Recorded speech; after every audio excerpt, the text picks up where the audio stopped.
Welcome to Nadine at 9. It is another beautiful morning here at Lake of the Ozarks. Coming to you live from Dam Radio, Lake Ozark Real Estate of the Arts Studio. It is shootout weekend, everybody. If you are not from the lake, you're missing out. Actually, just kidding. The shootout is a huge event at the lake every year. Just once a year, I think. But it is huge, and if you have not experienced it, I would say it's a pretty fun event. I actually usually try and avoid being at the lake during shootout weekends because the traffic is insane. However, if you are able to watch the shootout on the water, that probably makes it much more enjoyable. So if you have never experienced it, maybe you should one time so you know if you're missing out or not, and then you can do it in future years. But it is a beautiful weekend for it, so that's great. I'm interested to know if any of you are planning to go, so go ahead and call in 573-746-8020. I feel like this week has been a bit of a roller coaster, mostly, actually, more so just like a wind machine hitting me in the face constantly is kind of how this week has felt, because there's so much going on all the time. There's a lot of stuff coming up on the November ballot that we'll be voting on, that there's a lot of work to be done to educate people on those things, and we'll be talking a lot about those in future weeks. And yeah, there's just always stuff going on. Obviously, nationally, there are a lot of things going on as well, but one step at a time. So we are going to pick up where we left off last week with education. We have Gail Griswold back in the house. What? Hello. Gail Griswold, now you're on. Oh. You can say hello. Hello, everyone. I'm back. She's back. Yes. There's just too much information to fit into one show. So we're going to drag this out for as long as possible, and hopefully you'll stick with us. And we have a new joiner today. Miss Charlene Moore is a local homeschool mom. She has just done a really, really great job to educate the homeschool community, especially on legislation that is going on or was going on in Jeff City right now. Thankfully, they're not in session. But stuff that was going on that homeschoolers really needed to be aware of. And yeah, she's just really sounded the alarm on that and been unafraid to do so. And I appreciate that, because we need truth and we need to live by the truth. So Charlene, welcome. Thanks, Nadine. Glad to be here today. Yeah, thanks for coming. We all look bright-eyed and bushy-tailed this morning, so I'm glad you all can't see us. We have faces for radio this morning. Charlene looks good. You guys are fine. Yeah, Charlene asked me if we're videoing, and I said absolutely not. This is radio only. I have a face for radio, so it's perfect.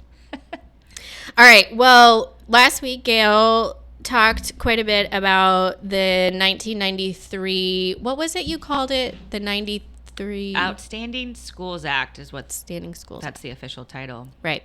And that, I mean, obviously there was stuff that had already happened before that nationally and in Missouri, but in 93 that really kind of started bringing everything to a head as far as funding.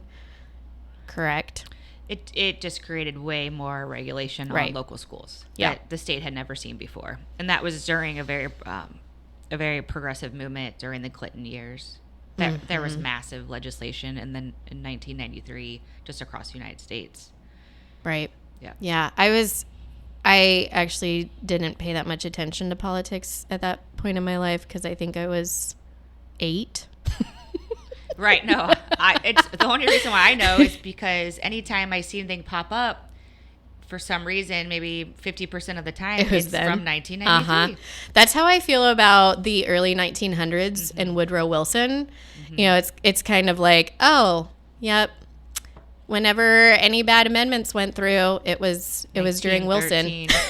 I got a funny thing I learned about that race. So Taft was in power as president, and he wouldn't do the Federal Reserve. And so they had FDR come back and run against Taft and split the vote, and that's how Woodrow Wilson won.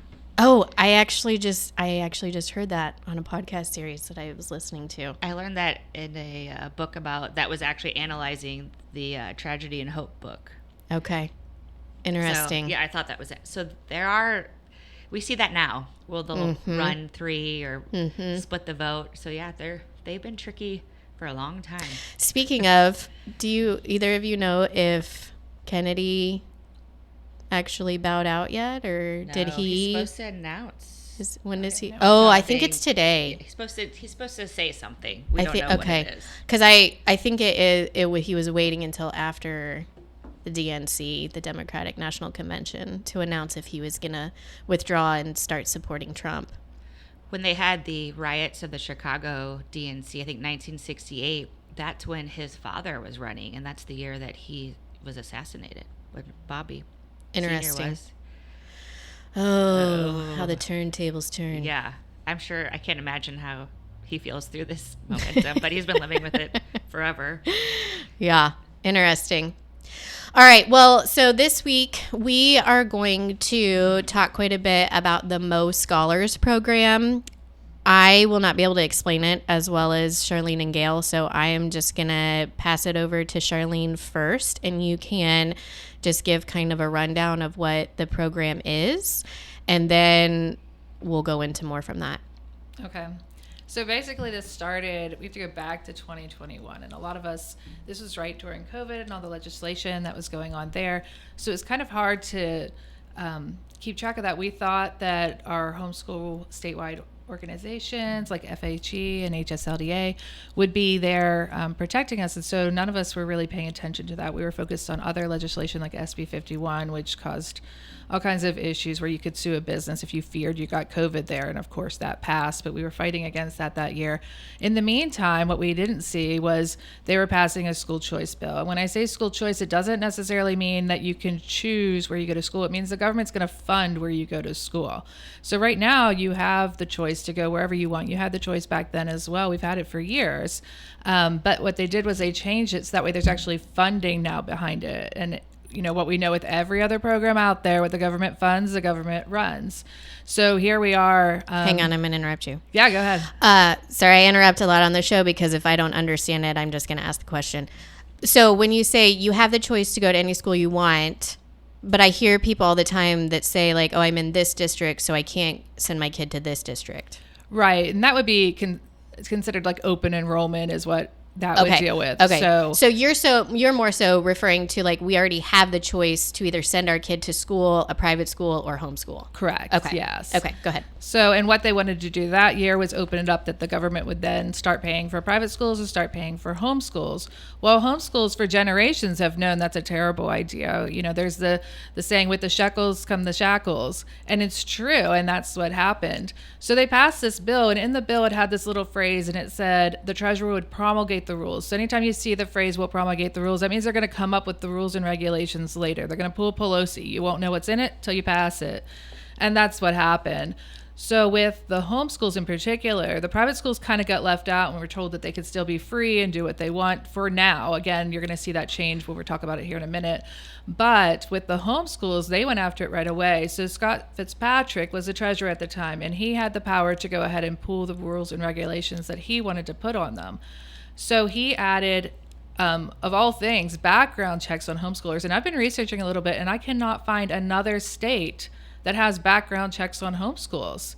So this is completely egregious. It's tyrannical of the highest sort. No other place does that. And what kind of precedent do you set when you start background checking parents to parent their own children? Well, and it's not even just the parents, correct? It's anyone over the age of 18. Correct. So if you have an 18-year-old student, they're getting background checked. You got grandma who was, at Woodstock so many years ago. She's getting background checked, Well, you just have to wonder, since the state legislature, they didn't push for that at any point, what drove him to write that for being such a school choice backed by the biggest financer of school choice politicians, what actually drove him to even write that in there at all? And then after they promulgate the rules, it goes to JCAR. JCAR didn't pick that up. That's supposed to be a bunch of freedom fighters. Mm-hmm. And JCAR is Joint Committee of Administrative Rules. So when any agency or department, it can be a department or agency, whether it's DHS, the education agency, any of those, when they promulgate a rule, then it has to go through JCAR to be approved, and generally they approve them. They've been pretty. They've done nothing really. Right. They rubber stamp. Yeah.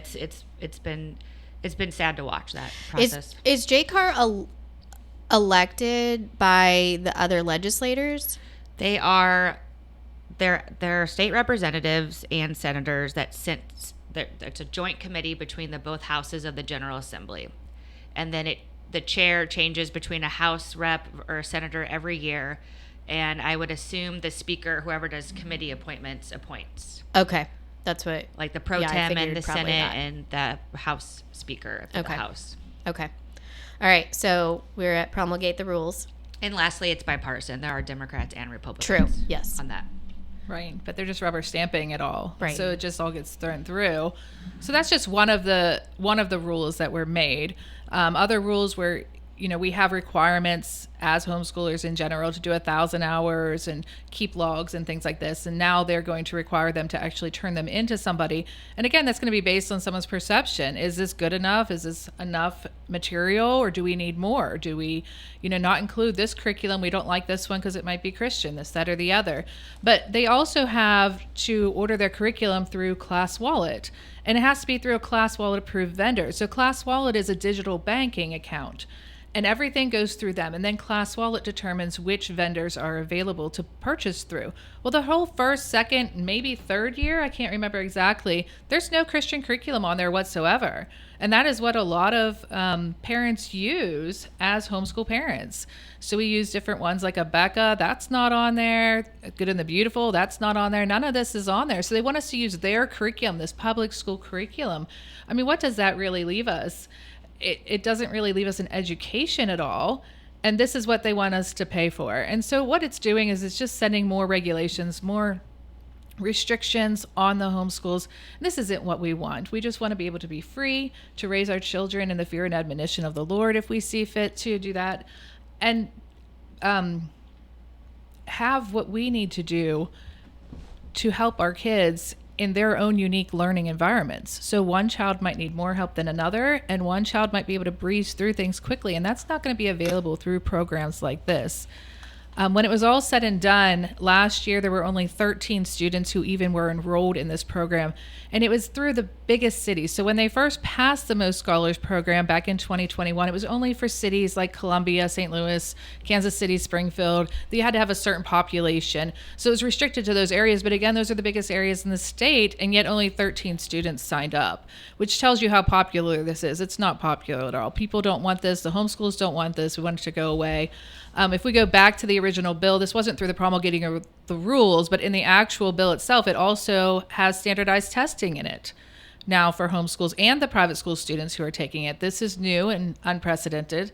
And again, now what do we know about our standardized testing? It isn't just testing academics any longer. It's testing values, beliefs, and mindsets. Well, Right. My mindsets and beliefs probably don't align with a lot of the public school mindsets and beliefs. I'm not doing DEI with my kids. I'm not doing CRT with my kids. I'm teaching them a completely different worldview. Right. So where does that leave us? And is this the same testing that the test changes depending on the answer that you give? I don't think you have to take the MAP test. I think that we did get it clarified. You do have to take a standardized test. Okay. That is recognized in order to receive these funds. It's recognized by the Department of Elementary and Secondary Education? It just says nationally recognized test is what the legislation says. So, but that wasn't even clear, and they didn't even say that until maybe just last year they clarified that. Mm-hmm. There was a lot of things that were, you couldn't sunshine, you couldn't get hardly any information. It's not transparent. So getting the information from the treasurer's office was extremely difficult. We had to sunshine to get certain information. there's things about government where you want it to be transparent, but you also don't want children to be heavily tracked either. So there's a blurred line there. Well, if you really want educational freedom, you really don't want them into a system where there's so much data information on them. So while you want the public money to be transparent, easily reported on, you're also going to have kids that have to take the test. Now they're tracked in the data. Now they're in pretty much the same system that most people are trying to leave. And then I pulled up the class wallet list, just kind of refresh, and it is the Walmart of schools. It's all junk. It's the same. It's actually some really radical progressive curriculum and resources like Nearpod. Just Google that one.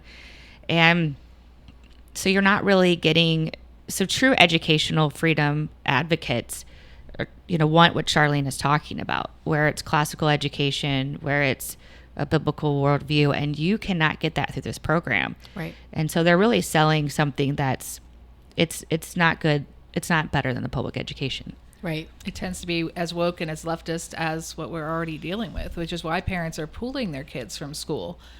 They want something different, and they're not able to get it through this program, but yet the legislators are selling it as they're going to be the savior to the public school failure.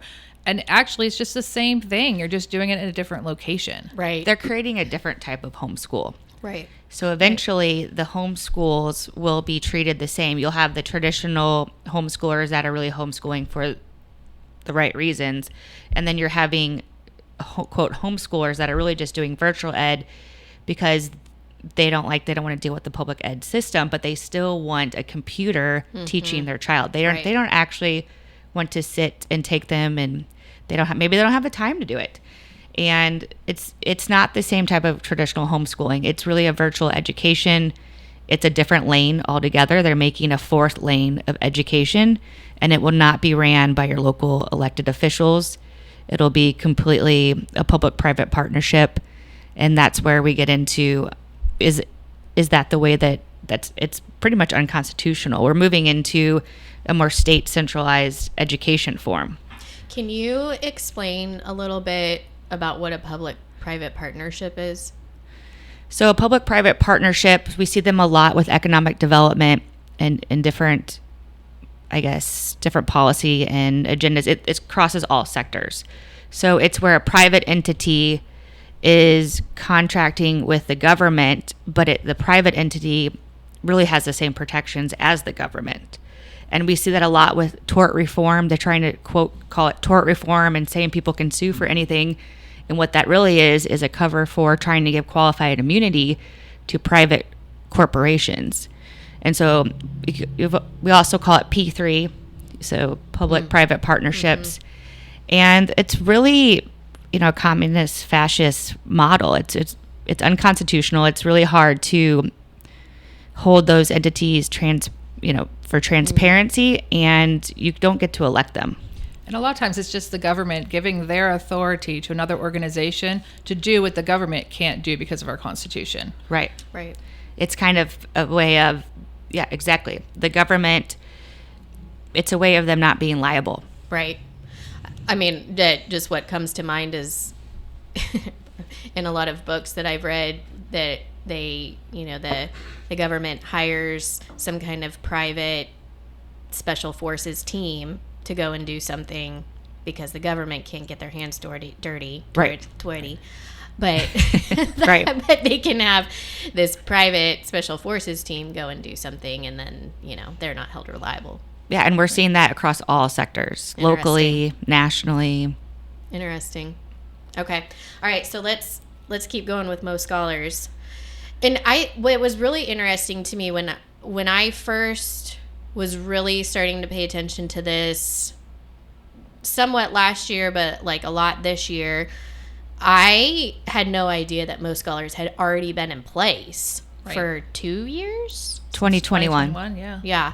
So I think that just seems very kind of scary to me that I can be as involved in, I mean, obviously not public education, but I'm very involved in education on like the homeschool level. And I had no idea that this bill had been passed that could potentially very much affect homeschooling. Well, that's because the homeschooling advocacy groups weren't engaging in it because they said, if you don't take the money, then you're fine. And so they won't fight against it if it's not broadly going after all homeschoolers, even if you don't take the money. And so representation of homeschoolers nationally, locally, in groups that have been around since the 80s, they're still living in the 80s, and they're not realizing that it's a slippery slope, and that's become a problem. So you weren't probably alerted to it. Mm-hmm. And also that was, we're still post-COVID. Everyone's talking about COVID still. Yeah, and we're fighting vaccines and all of that. We're not talking about homeschooling. And then that bill it's an ESA, but it's not education savings account. Right. They call it, this is my favorite, they call it empowerment scholarship accounts. Oh, they do. So there's different definitions for different ESAs depending on how they're passed and written. And I always look back at Marxist propaganda, and it's always about liberation and empowerment. And that is exactly what they're selling. They are literally using the Marxist playbook. Even American Federation for Children, mm-hmm. ran by or funded and backed by Betsy DeVos, who is Trump's Department of Education, head. And if you go to her website, they have special projects. And one of them, there's two of them that really stand out. One of them is Black Minds Matter. Mm-hmm. And you go to their toolkit and their propaganda, and it's all about equity, social justice warrior, mumbo jumbo. They have all of their marketing tools have the fist in the air. The communist fist. Fist. And the front man for that, Corey DeAngelis, wrote a book talking about pretty much empowering parents with the communist fist on the front, and how people kind of say, oh, he's just, tongue in cheek. And I say, you don't play around with that unless you're very descriptive in the front. What's this? How do you say? Swastika. Yeah. Like be putting a swastika on their book. Right? Yeah, like, ooh.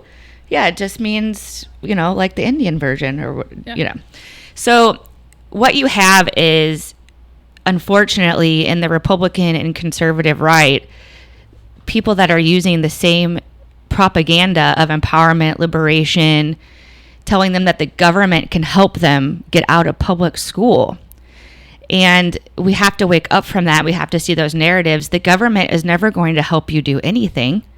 And there's also this narrative of the money following the child. Right. Well, whose money is that? Because I don't know that many people. So most of these, quote, ESAs, they're really vouchers is really what it is. Most of these vouchers are across the country at the state adequacy target number, which is like a fake number that DESE makes up of how much how much the schools cost the schools. So that's not real money. So people, and I had to learn this, so it's just not common knowledge. So right now, I think our state adequacy target, defined by DESE, is around $7,000 per student.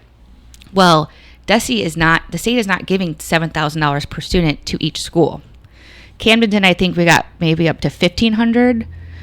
So, because of the equity, remember we were talking about the foundation formula model. So, depending on what you're locally already able to give, the state will then give you a little bit more for that target number. Okay, so let's go. In my brain, that's how it kind of all ties together. I'm going to process through this. Sure. So, what you're saying is in Camden County or Camden School District, the taxing that they brought in locally, they only needed like $1,500 more from the state to make up the $7,000. Yeah, without going super detailed into it, because Camden is one of the few, quote, hold harmless schools too. So when they kind of froze, when they changed the formula last time, they said, certain districts can't receive less than what they're already getting that year, just in case their receipts did go up. But anyways, that aside, because that's kind of a separate thing. Yes, Camden, I don't think we got any more than $1,500 per student. Okay. And that was on attendance, based on attendance. But yet this program gives $7,000, up to $7,000 per student. The MOScholars program. Yes. So they're giving even more to these private schools than what our public schools are currently getting. And where is that money coming from? Yeah. Because they're not allowed to do that with the 25% in the Constitution. So currently, they're doing it through a tax credit. Mm-hmm. Well, tax credits are unconstitutional if it's carved out for a special group anyway. That's a whole nother conversation. Yes. We have a ton of those. But what you have is now a banking scheme. And it took me a while. I listened to a great podcast by Hit Christian by David Rice and Gretchen Garrity out of the Christian County. And they had a tax accountant really break down how the taxing structure was happening. And maybe we can, I don't know, if anybody wants to contact us, I can send the link to them. But basically what's happening is, and Charlene can elaborate, is now through this program, they identify what's called EAOs, an educational assistant. Yep, educational assistant organization. The treasurer gets to pick who those people are. And these are your P3s. These are your public-private partnerships. Mm-hmm. And they're generally tied to people that are probably engaged in the process and donating to certain political groups. Mm-hmm. That aside. So it's definitely potentially a pay-to-play game here. So you have EAOs, and they are approved by the treasurer, who wrote the rules. And at that time, when it first started with Scott Fitzpatrick, more on where he's at now and where that's going. But what happens is they're allowed to administer the program. Therefore, the state has no transparency on it because the private organization is actually handling all the paperwork. Oh, goodness. So that's where the P3 comes in. And none of this is sunshineable. So I can't find out what these organizations are requiring. Are they requiring mandatory vaccinations for all of the children who are going to these schools or being part of this scholarship program through their organization? I mean, what are the requirements? They could be above and beyond, and we have no idea, and we have no way to find out. There's no transparency here. I mean, and going back to what we were talking about earlier with trying to find out information about this program in general, we sunshined requests, several of us did, to find out how many students were in this program 2 years ago. And were given no information whatsoever. We had a sitting senator go in there 3 different occasions and still could not get the information. Yeah, and then I just happened to be at Dollar General one day, and homeschooling was on the front cover, and I'm like, oh boy, let's see what they have to say. I don't even remember what paper it was. So I bought it and came home, and it told us that there was 9 students enrolled that year. Yeah, that's it. And I'm like, what? Okay, this is how I find out. I have to find out through the St. Louis newspaper. And you weren't asking for private information. You just wanted to know how many. That's it. Right. I just wanted to know how many were enrolled. Because if it's such a big deal and people want it so much, it should be a lot of people, right? Right. There should be hundreds. But no, there's 13 this year. So I did sunshine requests this year again and was able to finally get the information. They told me which organizations they were with, which, again, these are private public partnership organizations. These are your educational assistance organizations. And what I found out this year even is not only are there only 13 students, but none of these EAOs are even taking homeschool students next year. They're not giving them out. So there's no means for homeschoolers to even get this money next year. And yet now we've expanded it through this SB 727 bill this year to the entire state and made it even more restrictive by adding DESE to the equation. So the EAOs, how did you find out that they're not taking homeschoolers next year? Oh, how did I find that out? I know Representative Josh Holbert has stated he works for Herzog's. He works for Bright Futures. It's Herzog's. And I know that they haven't been taking it this whole time.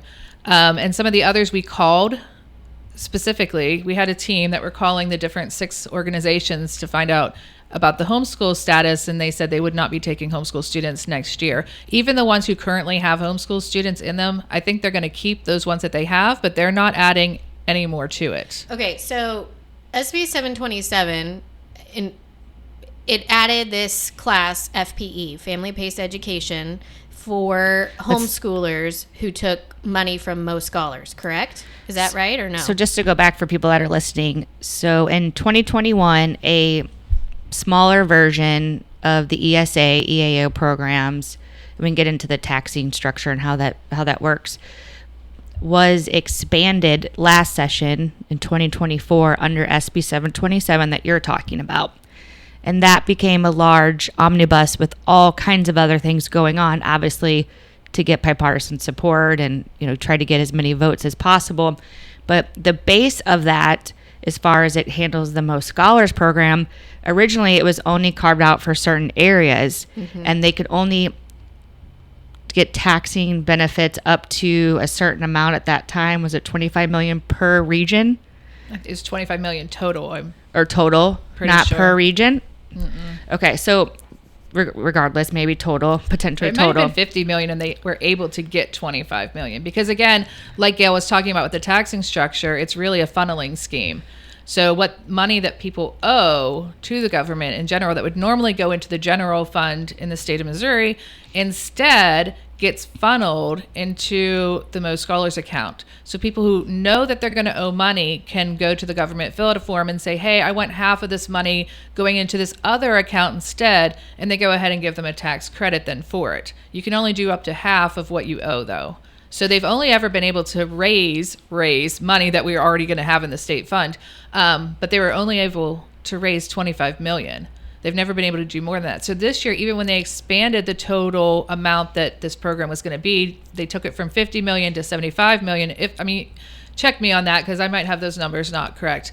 But it is up to $75 million now, but still, they've only ever been able to fund $25 million of it. So that's really all the funds that they can give out. Well, the narrative was we need to expand it statewide because then we can get more people in and there'll be more funding. Really what it is they're only allowed to do certain amounts. I think it's per region. And so if you can expand the regions, now you can have a bigger, taxing scheme going on. And basically what's happening is, yes, you can get an individual or a corporation can donate to the program and they get a tax credit. I think it can be up to $10,000. And instead of that money going to the general fund. So if you hear the narrative, this defunds public schools, and like, no, it doesn't take money from it, it's just a tax credit. Well, let's say, let's just easy math, $50 million now is, taken out of the general revenue. By the state constitution, 25% of general revenue does go to public ed. So whatever that 25%, that is, it may not be a huge defunding, but it is some. So that, just to talk about that narrative in general. But really what this is a taxing scheme where they're actually allowed, per the legislation in the bill, now in law, to use a third-party financial management company, potentially maybe a hedge fund, and so, or whatever type of investments you want. So talk about a public-private partnership. Now they can even take the money that is being donated to them, and while it's sitting there, so what happens is the individual or the corporation donates the money directly to the EAO, the private organization. It never goes to the state. And then that EAO can sit on those funds, park those funds in a third-party management investment, whatever they want to do with it, until they actually have to disperse it for the students. So they can, make money on it for 3 or 4 or 5 months. And then there's also some different IRS taxing benefits as well going on that, we don't have to get into right now. But just know that there is a financial scheme going here. And it's not, I'll just say personally, I do not think it has anything to do with actually helping children with education. Right. And again, the lobbyists will tell you, oh, this is donation funded. It's donation funded. But the donation is tax money owed. So it's not really a true blue and we don't want anyone paying taxes, but don't act like we don't know what's going on. And these are special tax benefits for people that, again, it's unconstitutional in our state constitution for people to be able to have different tax benefits. Everybody has to be able to have the same equal protection, meaning everyone should be able to tap into those types of tax credits.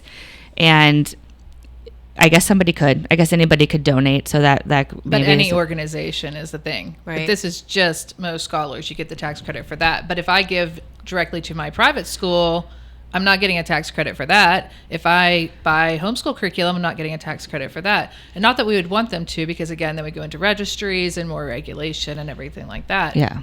But it's just a point of not having the equal opportunity. Which makes it unconstitutional. Okay, so this is what I was wanting to ask about the FPE designation. So for homeschoolers that decide they want to be part of MOScholars, they then become quote unquote an FPE, family-paced education.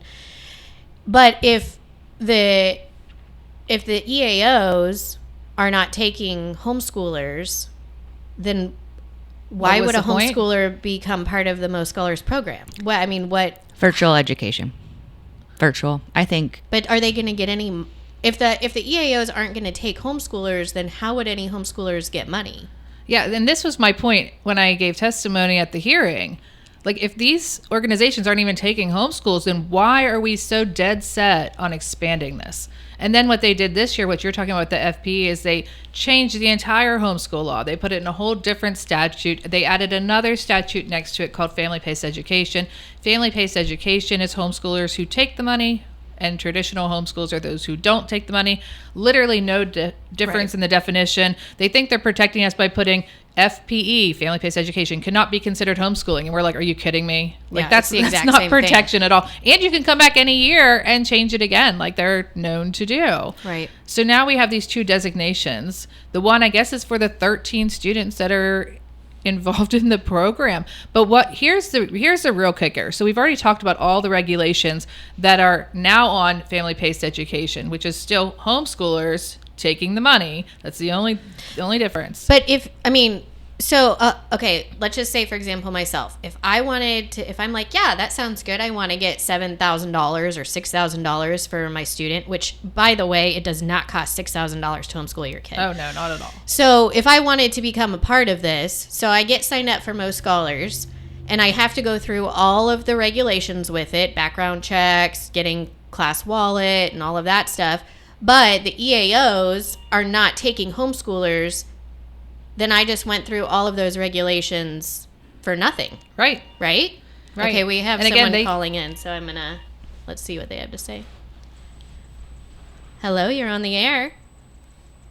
Good morning, girls. Good morning. Good morning, Julie.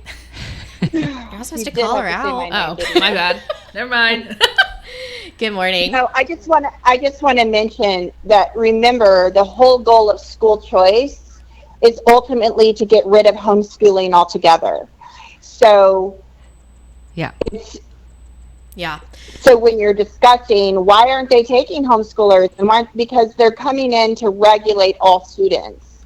And so these are just little, this is the incrementalism. They're laying the foundation for it. I was going to say the same thing. They're laying the foundation for it. I actually have the state statute that was changed, and in 2021 they did not change the homeschool definition.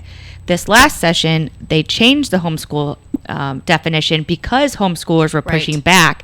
They did a bait and switch on the homeschooling community that was massively opposed to SB 727. That bill will go down in history as being one of the most divisive, ugliest, and hopefully it gets repealed or drastically fixed, because I don't think you can fix it. It needs to be repealed. But anyways, they knew that they had so many people that were actually against it. It was going to hurt a lot of re-election campaigns, and it did. Yep. Two of the biggest senators pushing for this, Doug Ritchie and Chris Finelli, lost. Now, Doug Ritchie, so the people they lost to voted for, I think they both did. They voted for the bill, but they weren't out there carrying the torch. Right. And they weren't gaslighting their constituents. They were talking to the people. And so that's definitely a big difference. But the original protection, and you can stay on or not, sorry. Do you have more to say? Do you want me to read this real quick? Do you want to say more, Julie? Well, it's just it is money driven, which you guys are very much, exposing that through the EAOs and what they're actually getting. They wouldn't have donated so much to the campaigns of these people if they weren't going to benefit exponentially more from this type of legislation, and they do it in every other state. Right. I think we were looking at over $2 million this year in donations to campaigns this year. Well, if you count Kehoe alone had $2 million from the Missouri biggest pusher. Yeah, the school choice lobbyist. All right, Julie, I'm gonna keep the lines open unless you have something else to say. Okay. Oh. Thanks. Thank you. Okay, I want to read this real quick. So this is the old homeschool law, and it says, as used in this section, and goes on. a, quote, homeschool is a school, whether incorporated or unincorporated, in that. So basically in the old, and you can tell them just to hold. Good morning. We're just reading through something, then I'll put you on, okay? Okay. So the original homeschool law, and for people that understand legislation or not, they do tricky things. So they took it out of its protections of a certain section in the law. So you have constitutional law that is voted in by the people and cannot be changed unless the people vote for a change. State statute is passed by the legislative and signed by the governor, and that can be changed at any time through the legislative. So this language was not in the Constitution, it was in state statute. And so they were able to change it easily. So what they did is they took the homeschool definition out of its protected section, so that definition only applied for that section of the law, and took it out and did new language, and now it says, for purposes of state law, a homeschool is defined as a school, and goes on. What that means is, where it says for purposes of state law, now anywhere in the state law, anywhere in all the state statutes that it says homeschool, now homeschools are opened up to where it says school. So if a school has to do this, a school has to do that. And some people will say, oh, that's not the intent of legislation. Well, the intent will be decided by a court. Right. A court will say whether or not the legislative had certain intents, whatever. So that's where we got into the 2A battle, different things, because now it's opening up broad scope and definition for homeschool, where anywhere a school is mentioned, and that there's a lot of public education law where you can't have guns near and all that kind of stuff. Right. So I just want to add that has still not changed and is still a problem. Right. All right, caller, we're ready for you. Well, hey, I was just going to say, imagine if, I got a bad echo going on here. I don't know what's going on. Sounds okay on our end, I think. Yeah, our end is fine. Okay. If you want to hang up and call back, you can. I may do that. Imagine if the legislator would have put in as much effort into reining in the Department of Education as they are changing these laws. Where would we be? Because it seems like that's where the real problem is. And why don't they go after that? Why don't they change that? I don't get that. Because they want it. And here's where it got worse this year. DESE hadn't been a part of this program up until right now this year with SB 27. Right. 727. Yeah, so they added them to it. So there's been a board overseeing this, a MOScholars board. They hadn't met up until this point, and there's different people. The Department of Education was on that board. So that was their part thus far. But this year they actually changed the legislation to say that DESE would be helping with the promulgating of the rules, and they were to go do that with the board and the treasurer. And it says shall. It doesn't say may, which makes it optional. They says shall, which means they have to. So now they've added DESE over the private and the homeschools directly over them. Right. Yeah. They expanded DESE. And that's what the government always does. It seems like they created an agency, and then they let them promulgate all of these rules. They don't give them much guidelines on how to go about doing it. Really, it's laziness on the part of our government. It's a laziness on the part of the legislators, because they don't want to be involved in the minutia of schools or anything else, and so they just say, Agency X, you go take care of it. And that really is the opposite of representative government, because now you have unelected people making all of these rules, and nobody can change it. And our Republican legislator, it's just a disgrace, really, because they ought to be attacking that if they really want to change and improve things, especially in public schools, and they just don't. Yeah, well, that's why it's terrible. The school choice lobby wants the public schools to fail. They are willing to let almost 1 million children currently in Missouri schools suffer every single day for different regulations and mandates that are put down on them, so that they can say, hey, look how bad it is over there, even though Republicans are passing the bad mandates. And we need them to come over here. We got the fix for them. They don't care about children at all. And that's the thing, even with the homeschoolers not realizing what's really going on with our statewide homeschool organizations, until you sit down and talk to the grassroots leaders in education, whether it be, Gail and Stacy and John and all these people who fought Common Core back in the day, until you see the whole framework that's being built, and it has been being built over the last decades, you can't really see the harm that's going to be coming, again, to your private and your homeschools. And really, until I sat down with them, I didn't understand the full extent. I've always known that money toward homeschooling is going to be horrible. So, that's always been there. Yeah. But then understanding the full extent of how DESE and what they do to the public schools, where the public schools can't even choose their own curriculum half the time because they're at the beck and call of DESE. Right. So I think we're all in agreement that DESE needs a great awakening. Do you remember all those mailers, caller? So those groups that put out those mailers, did you see any of them trying to say that we need local control, deregulation from the DESE, take them down? No. Those were mailers from groups that are in Washington, D.C., Texas, other areas that are American Federation for Children was one of their PACs, AFC Victory Fund, heavily put mailers into our district here at the Lake of the Ozarks in Camden County, in what was Lisa Thomas's district, which Jeff Fernetti won. Yep, he exposed, I think he had a great video even calling out AFP for being woke, getting behind Nikki Haley and all their progressive things that they're doing nationally, yet they, go around the state of Missouri and do, quote, grassroots training and try to indoctrinate people into their messaging. And I think people are waking up to that. I know we have here. Yeah. Well, and that's... But Gail, she stands with Trump. You're forgetting that. You forget the picture. She stands with Trump. So we got that. No Photoshop happening. The likeness. That's right. Thanks Jeff Bernetti did in fact say that he would sponsor legislation to try to rein in DESE. Yep. I don't know what that's going to look like, but he did say he would do that. So maybe there is a bright side. Yep. Yeah. Yep. We're going to hold him to that. Yep. Okay. Right, good show. See you. Thank you. Oh, busy today. Good morning. Good morning. I needed to call back in because I was one of the original Common Core fighters. Yes. And so when I sat on the history standards for the state of Missouri, because we passed House Bill 1490, which was an extremely compromised bill by the Republicans. What year was that? 2013? I believe so. Yeah. Mm-hmm. And so we fought that for 2 years to get the state longitudinal data system out. Mm-hmm.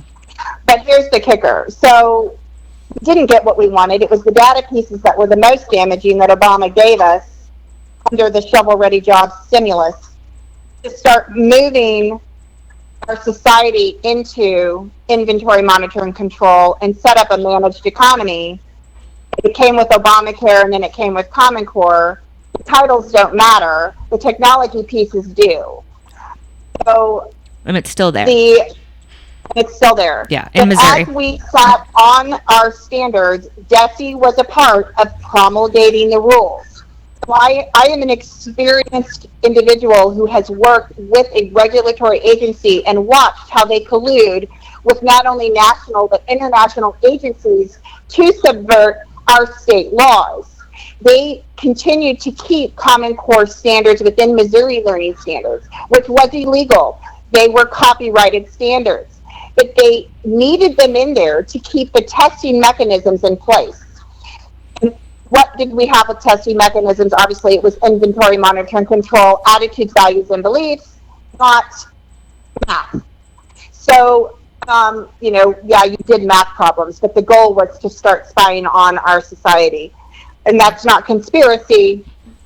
It's in the test question. So what the caller is talking about is that thanks for calling in. I'll elaborate for people that are listening a little bit. So in 2013, people against Common Core, including Julie Thomas, Stacey Shore, people around the state, Bev Allen, there's a lot of people that got involved in that. Jill Carter, who now is a senator. I'm sure I'm leaving a lot of names out. But anyways, they were able to say, okay, the Common Core initiatives were coming in and being passed, and the states were adopting it. And so there was a fight in all these states, like unilaterally going on in all these different states. And some people were more successful at pushing back, and some of them just adopted it all together. So during 2013, they were able to get something passed at the legislative, and there's some really funny stuff that came out of that, but I'll try to get to the point. So it passed. It said that they could not adopt Common Core initiative, meaning the initiative, the actual like paper document. And so it was easy to get around and still adopt Common Core frameworks and different things, just not calling it Common Core. Okay. So, but what happened with the caller is they did what's called rewrite committees for the standards. So there was a history committee for K through 4 for high school. I might be generalizing. And so she was on one of the committees. And what happened was you had all these, grassroots and volunteers working really hard to get really great standards in for these, for schools. And when it came to actually pass it, DESE just came in and presented what they wanted and passed that and totally bypassed them. And so the rewrite committee people have like trauma pretty much from that, because they worked so hard, and then they got to see it didn't matter what was passed. It didn't matter what was going on. They were still going to do what they wanted anyway. And as far as the data longitudinal system, that started in 2009 under Obama. It's called the P20 Council. It was adopted in every state, and some of them use it, some of them don't. I think ours never really was funded, but the Republican majority funded it last year for the first time in a long time or ever, putting millions of dollars into it. And what that does is it tracks a student from preschool to their 20th year of education. Now, your 20th year is 8 years after 12th grade. So it is cradle to career. I thought it was until you're 20, until I did more research. It's actually to your 20th year of whatever that is, meaning if you maybe you're a doctor and you do 8 years of school. So it's tracking your data longitudinal system that goes into a national statistics database. That is currently going on now and has not stopped. And the state has done nothing to do that.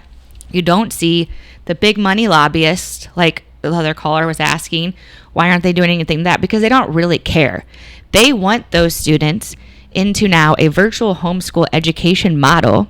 They don't care about the Catholic private school, even though they've been totally commandeered to lobby for this stuff. They want everyone into the technocracy. This is where people are going to think, oh, conspiracy, but it's literally right there in all the laws, where all your data is going in, and then the data. If you think data isn't the new oil and AI isn't a thing, we have AI only because of data put into it by humans. And expanding upon what Gail's talking about here, they have the preschool to 20 program, and the Common Core moms, they'll all tell you the same thing. School choice was the end goal of Common Core. And that's what we're seeing. Bookend. Yeah, it was the bookend. And that's what you're seeing now. Even in the legislation, it has massive data filing on the homeschool and the private school students. And again, they're not just tracking them through high school, they're tracking them through college as well. So now not only do they have access to all the public school students and all of their data, but now they have the data on all of the private and homeschoolers who are participating in the MOScholars program. And we talked about college and career readiness last week, and that is a Common Core initiative, and that is part of our state. That is part of ESSA, yes, from the federal level. That is adopted. We have a whole Department of College and Career Readiness at Missouri at DESE, and they put everything under that. So just think of anything that you could say is preparing you for college or career. Well, it's going to be pretty much anything. And so they lump it under that, and that is the tech schools. The tech schools have been completely commandeered. Now they're doing credentialing and certificates, and I sat on a board, and everyone was really excited about their certificates. And, it's really hard to say, okay, somebody's getting certified for HVAC and everything. And you don't want to poo-poo that, because it is a really great thing. But what's happening on the back end is that they're tracking them and collecting data on them with that certificate. And that is all cradle to career. Why do we need these credentialings, this, and that, for people to get better jobs? Just think about that. So what they're doing is they're selling this idea that you should get a certification as a high school student, and that will put you on a faster trajectory to get a better job out of high school. Maybe that is the case. But while they're doing that, they're also bringing in all the predatory data collection schemes. So we really could allow a certification to an extent and do that, but we're not stopping all the bad that's riding in on the train. Yeah. I feel like we need to do another show about that because we're getting a little bit into go the back weeds. to MOScholars. We're getting a little bit into the weeds, and I appreciate all the information, but it's a lot. Hard to. I'm just gonna be honest. It's hard to swallow so much negative all at once. Yeah. When it's, especially because I love history. I love learning about U.S. history, especially. And it's just so depressing sometimes to see where it started and what the intention was when they started. Not saying that every single founding father was always pure intentions, because they're human beings. But there was good intentions to start with. And then now, it's like, man, how far we have fallen, honestly. And it's truly, you can track it to when you take God out of everything. Well, the founding fathers were for a constitutional republic, and they never put education. They always left it to the states. The federal, they left it to the parents. And the local. Well, they didn't involve the federal government. When they did the U.S. Constitution, there was never anything in the Constitution, still isn't, that says the federal government is in charge of education. The only reason why the federal government has any sway is because the states take money from them. Correct. There is no law that says you have to follow the federal government's academic guidelines. Now, there's discrimination laws in general, like individual rights laws that would apply, but nothing to do with academics. Right. It's just because the state takes the money. Any state at any time could stop taking the federal money and be free from them. But Gail, how would they pay for anything then? They wouldn't have to do as much, and they could actually focus on education. Yeah. So I wanted to bring this back around to a question that you had earlier, and it was, why do we have homeschool in one statute and family paced education. Family-paced education in another statute? And what if these EAOs aren't taking these students anyway? Why do we have these designations? Right. And I'd just like to let the viewers know about West Virginia and what they did there. So in West Virginia, they did the same thing where they set up two different designations of homeschoolers. There was those who took the money and those who didn't take the money. And then what they did was they came back in the next... Who's they? The legislators. Okay. The legislators came back in the next year and they said, hey, you know what? This actually violates the U.S. Constitution with the Equal Protection Clause. All homeschoolers must be under the same regulations. And then, therefore, started a battle and a war that they are still fighting right now to merge these two organizations together. So they wanted to put their homeschoolers who took the money and those who didn't take the money under the same regulations. And, of course, those who are taking the money are under much higher regulations. So that's what we're seeing happen across the states, and that's what we're seeing people fight. They think they're protecting us by putting us in two different categories, but the realistic thing is they come back later and then try to merge them together. So like our caller Julie was stating, this is really the way to end homeschooling, and honestly it is. And This is why the homeschoolers need to stand up, start fighting this, realize that your statewide organizations are doing nothing for you at this point. Get involved and find out what to do next. Absolutely. Yes, it is. And, I get it. I mean, I realize it is a hard pill to swallow when you think that the people that are supposed to be protecting you are actually the ones that you need protection from.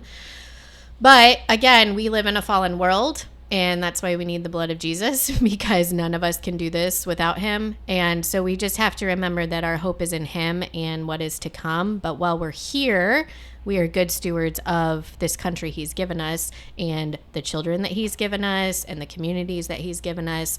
And so we have to stay engaged and proactive and just have conversations and be willing to listen to what you don't want to hear.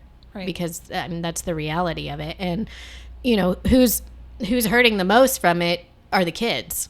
I mean, in almost every single situation where there's a bad thing coming down the pike, is like, who's hurting the most generally are children. Absolutely. We definitely have to push back. We're already cooked. So we're older. I mean, we're cooked.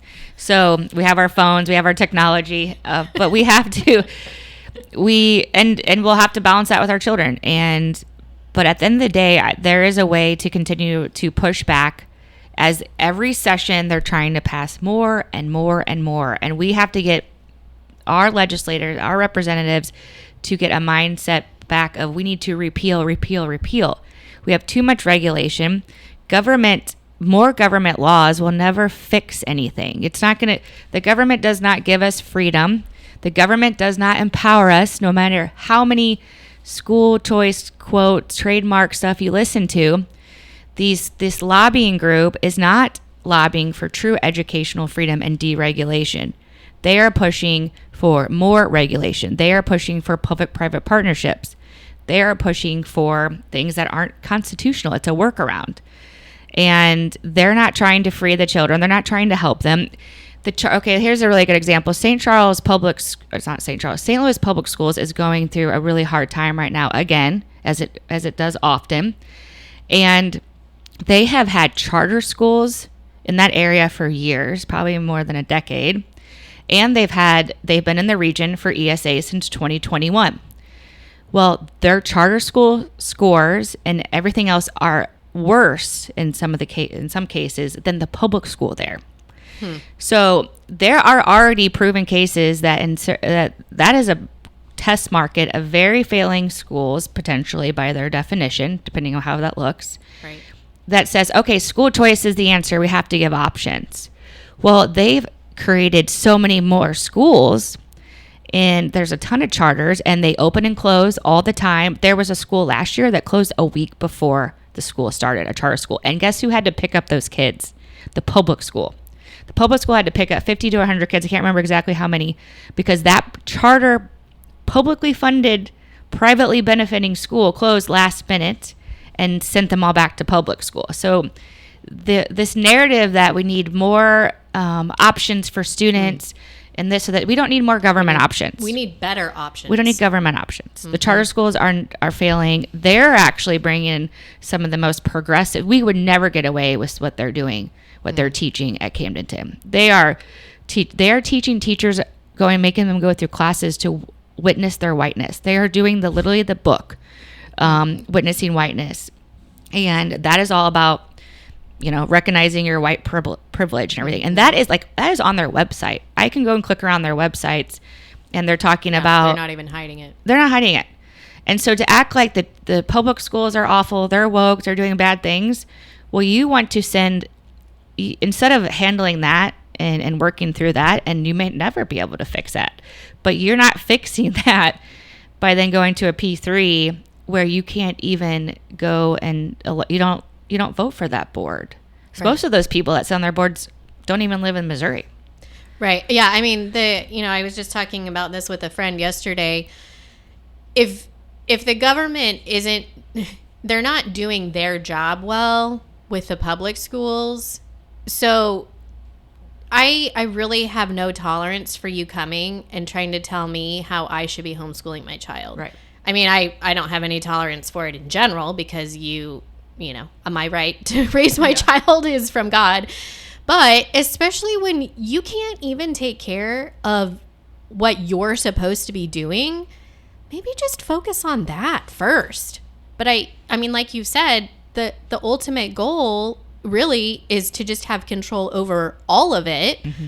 Just like from back, in the mid 1800s, early 1900s. I mean, the whole goal was to indoctrinate children so that way they would believe what we, quote unquote, we wanted them to believe. It wasn't to raise good thinking children. It was to raise kids who did exactly what we wanted them to do. And so that's what they're still trying to do now is they want that control over all of the kids. And so obviously, we've been talking about, it's really not about the education of the kids. It's about controlling. It's about control of money. Yep. I mean, one of the legislators stood on the floor this last session and said, it's our job to pass bills. Yeah. Except it's not your job to pass more bills and more regulations. We got a lot of work to do. I know. And that's across all sectors, all of them. They all are like, well, if we don't do this, this is going to happen. And there's a weird, I think they get indoctrinated immediately. Uh-huh. As soon as the primary was over, the Republican House caucus met in Kansas City, and they're already lining them up. getting them straightened out. The big networks at play for sure. But I would just say that at the end of the day, so for the MOScholars program, the treasurer promulgated those rules. He was rewarded by the school choice lobby, was given $250,000 for his campaign to move over to auditor. Auditor has no term limits. And now, last year, they gave the auditor more power. The legislative did to whatever, and maybe he needed that. Maybe there was some, red tape for them to actually go do their job, but they did give him more power. And then now he's going in and auditing the St. Louis public schools again. Maybe it needs to happen, but it's just interesting to watch all the players and where they're being parked for the special interest. Right. Absolutely. Charlene, do you have anything else that you want to add that you think that we didn't really touch on very much? I think I've hit most of it. Of course, you could go on and on. I know. With all the details and minutia forever, but for today, right, since we're out of time. Yeah. Since we hit about the hour mark and my brain starts going like, I think that's it. Yeah. I think that's it. All you need to know is that they are further entrapping homeschools into more and more regulations, and they haven't stopped. Right. Right. And they don't intend to stop. Because eventually, like I said, there's only $25 million being actually funded in this program, even though it can go up to $75 million. The realistic thing is then, where are they going to get the money to continue funding this? They're going to go after the general fund. And our Constitution in Missouri actually states that they cannot give state funding at all to religious organizations. So at what point are they going to go after these Christian schools who ended up taking this money? And again, they say that the schools don't take the money, the students do, but it's the same thing, because if you can control the student, you control the school. That's how it works. Mm-hmm. They want universal school choice. And so Republicans doing anything that says universal in front of it is extremely, that's worrisome. Yeah. So universal is no different than universal health care. It's no different than Obamacare. It's no different than universal basic income. They push Milton Friedman ideas all the time. Milton Friedman, thank you, wrote a couple books about the negative income tax. Well, in order to do the negative income tax, you had to give he said poor people cash with no regulation. So where are they going to get that money from? And so that is not a libertarian idea. I don't know why people keep pushing that. But at the end of the day, Arizona's done universal. I think Iowa did. So watch those states. So basically, they're giving a lot of money out to people as universal basic education income. This is not a conservative idea. Right? Yeah, they're having major problems. Yeah. Right. Yeah, it's interesting watching what's happening in other states for sure. I know I've seen a little bit about Arizona and Oklahoma, and definitely about West Virginia. I did quite a bit of digging about that since it was so similar to what was going on here. I just think that probably one of the most frustrating things for me was realizing that the homeschool organizations that really should have been on our side fighting for us were either just not doing anything or were going against us. And it just didn't make sense.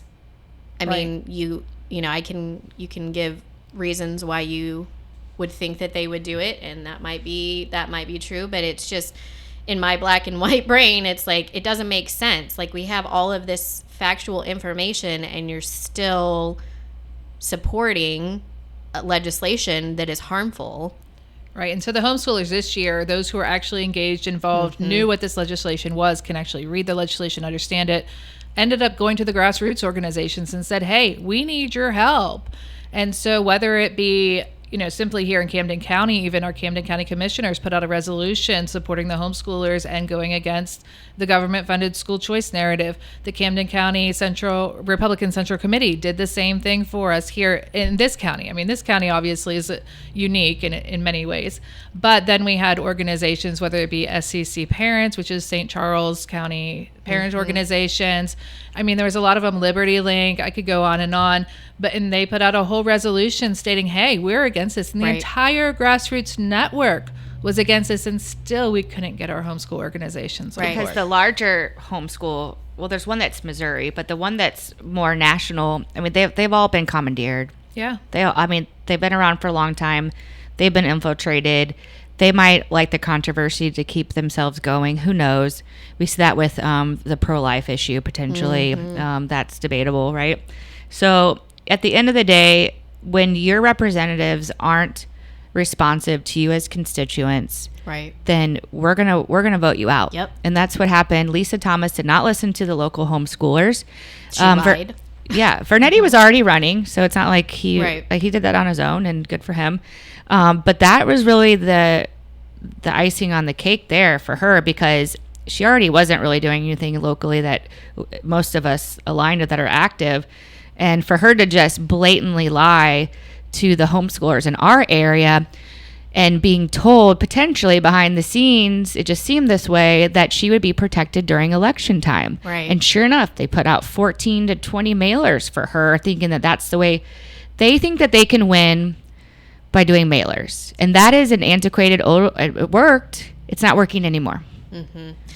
Yeah. And I just want to mention this real quick, and then we're going to close up. One thing that just seems so telling to me with Lisa Thomas is, she was telling the group of homeschool dads that went up there that she was going to vote no on this SB 727 because the homeschoolers wanted to be removed from it, and if we weren't removed from it, we wanted her to vote no, and she was in agreement on that. There was a lot of noise that she said after that, but when it came time for campaign time, one of the donors that she got $250,000 from was he backed a PAC that correct. She didn't get directly $250,000. That would have been a whole different campaign. He backed the PAC that was sending out for several of the flyers for her, but he was one of the main pushers of this SB 727, and to me, I was just like, come on now. It's like they didn't even hide it. I know. I mean, well, maybe I don't know. Maybe they tried to hide it, but maybe they think we're stupid. I don't know. We're just Johnny on the street corner, right? Oh my According gosh, to Lisa. that was driving people nuts. Oh. No, when you have money coming from 3 central locations, and I agree that we shouldn't talk about rich versus poor, and you got billionaires doing this. So it's not always about what the big rich guys are doing. It's really, what are they using their money for? Absolutely. Are they, if I would say that if I had that money to spend on stuff like that, I think I would be doing a lot of different things than trying to trap people into a P3 education system. Yeah. Right. All right, ladies, thank you so much for coming in today. I appreciate it. It's always, I've heard you all speaking for quite a while now, and I still learn new things today. We're still learning because they're not going to stop. Right. So they're going to. We have to stay vigilant. We didn't. I don't think we knew FPE the year before. Yeah, or because they called it something flex. else. They called it flex. So we saw it coming. That's right. Yeah. And then they. That's their. Well, that was the fix, right? But what's funny is call homeschool something else, and we fixed the problem. They said that they were going to fix it. What they didn't do is they didn't touch the bill and actually fix the bill. They passed a separate bill to fix it, and that is horrible policy making. That is probably the worst policy making you could ever do at the Capitol. And the reason why they did that is because if they amended that one bill, it would have potentially killed it and not passed on the other side of the hall. But that's how irresponsible this legislative session has been. And just to clarify, they didn't fix it. They didn't fix it. They didn't. They had a couple fixes and then told the legislators, "Oh, we fixed it. We fixed all the concerns." And they didn't fix. They fixed one concern, but not even the whole thing. No. It's still outside of its protected section where it was before. Right. Yeah. I mean, it really it should have been allowed to be amended, and it wasn't. I mean, that's what legislators told us, right? Mm-hmm. Is that they were told by the higher ups, you are not allowed to touch this bill, and you're going to push it through or else. People should know that for a week or two, aggressively, people were what's called whipping the vote, meaning they're going to each, the lobbyists, they're probably promising a lot for their campaign, which we saw. We had Kehoe that was... I have never really heard Kehoe talk much about school choice, but he's over there pushing it. Well, he got almost $2 million from the school choice, one lobbyist, one guy. And also... That was $2 million, everybody. $2 million, yep. He got $2 million. And that guy's head lobbyist is one of the most radical progressives ever. Worked for Teach for America, wrote articles post-Ferguson about her white privilege. I mean, a total radical leftist. I don't even know what to call her. Democrat, major neoliberal. And can we call her a Kamala-in? I don't know. Communist? I mean, I don't know. I'm fine with calling people communists at this point. So it's none of the, and you know what? The same thing happened in Texas. It was actually the real rural country guys that won't vote for it. And so they might be, because they might be a little more pro public ed because it's a lot of their community. Most people work there. But that is their relationship. Those people vote for them. So if you're a constituent and your representative isn't listening to you, you're going to get voted out. Yeah, and mind you, they needed 82 to be the majority. They needed 82 votes, and that's exactly how many they got. Right. No more, no less. That's how popular this was. Right. It wasn't so popular. If either representative in Camden or Miller County had voted no, which are I live in Miller, you live in Camden. I mean, if either of them voted no, this wouldn't have gone through. Anyway, all right. Yep. We've got to move on. I'm going to close out here. I'm going to turn you guys off. All right. Have a good weekend. Thanks, guys. Go shoot out. Yes. Stay off the roads. So I'm going to close out here, but I just want to remind everyone that coming up in November, there will be several amendment questions on the ballot. And over these next several weeks, we're going to be talking a lot about Amendment 3 because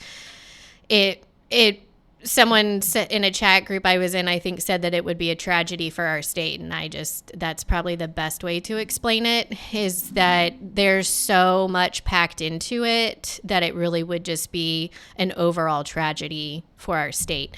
So we're going to get into more of that. The Amendment 3 talks about reproductive rights. It also talks about the funding of abortions. It talks about medical responsibility / actually more medical irresponsibility for abortions and any kind of reproductive surgeries, which we now know includes the transgender terminology specifically for kids. So this amendment is very, very dangerous to a lot of kids, born and unborn. And we want to make sure that everyone is very well educated on that. And I also just want to encourage everybody that this is the time for you to put aside any kind of tentative or like soft nature you might have had and be bold, because this has to stop. We can't allow this kind of amendment to be put in our Constitution. It just would be terrible. But like I said, there are several other amendments that are also bad. I mean, one of them talks about minimum wage, increasing minimum wage. And again, the government really shouldn't have a say in that. Ironically, I believe that in that amendment, though, it excludes government jobs. So it would be increasing minimum wage for everyone else, but the government is not included in that. So really the only place that should be included in the government saying you have to increase minimum wage is government jobs, but they're excluding themselves and telling all the private businesses you have to increase your minimum wage. You can look in California. This has been extremely detrimental to their communities because they're increasing minimum wage, and these small businesses they have to shut down, or they have to fire tons of employees because they can't afford it. So again, when the government says that they're there to help, you need to run and hide. Actually, don't run and hide. Tell them no. Stand up and say, no, you're not allowed to help, because everything you touch falls apart. Anyway, so keep listening over these next few weeks, especially because we're gonna have lots of information. I am not totally sure what we're gonna be discussing next week, so you'll just have to wait and find out. But I do just want to remind everyone to stay safe this weekend. My mom let me know, she's not from here, but she said that the shootout is actually very exciting for non-residents. So that's good to know. It is. It's an interesting event for sure. But stay safe, whether you're on the boat or on the road, because we want everyone to have a good weekend and to survive it. So All right. Until next time, I'm going to sign out here at DAM Radio, Lake Ozark Real Estate of the Art Studio. And let's just remember, let's not act like children.